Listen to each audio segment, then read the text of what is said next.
కొత్తిమీర చింతపండు పులిహోర చేస్తున్నాను, చూసేయండి. ముందుగా కొత్తిమీర అయితే కడుక్కొని మిక్సీ అయితే పట్టుకుందాం. ముందుగా కొత్తిమీర అట్లా కడుక్కొని సాల్ట్ వేసుకుందాం. దాంట్లో కొద్దిగా సాల్ట్, కొద్దిగా ఉల్లిపాయలు, కొద్దిగా పసుపు వేసుకొని మిక్సీ పట్టుకుందాం.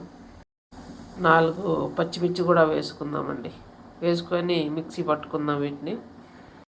ఇప్పుడు చింతపండు కూడా వేసుకొని మిక్సీ పట్టుకుందాం. ఇప్పుడైతే ఆయిల్ అయితే వేసుకున్నాను. ఆయిల్ ఎక్కాక ఆవాలు వేసుకుందాం. ఇప్పుడు శనగబ్యాళ్ళు, ఉద్దిపప్పు అయితే వేసుకుందాం. ఇవి కాసేపు వేగాక ఇప్పుడు పచ్చిమిర్చి, కరివేపాకు వేసుకుందాం.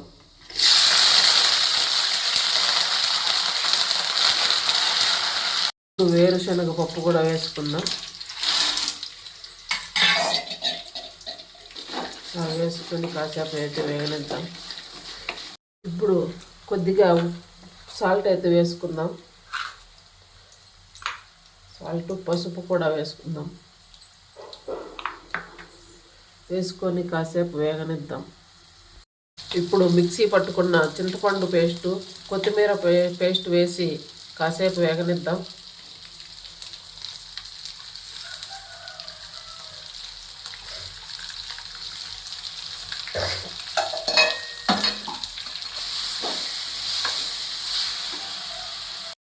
ఇప్పుడైతే వేగిపోయింది.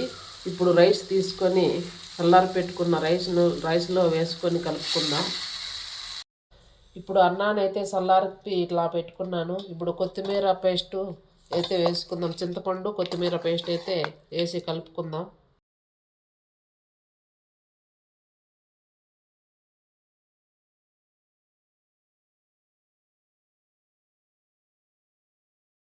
కొత్తిమీర చింతపండు పులిహోర అయితే అయిపోయింది.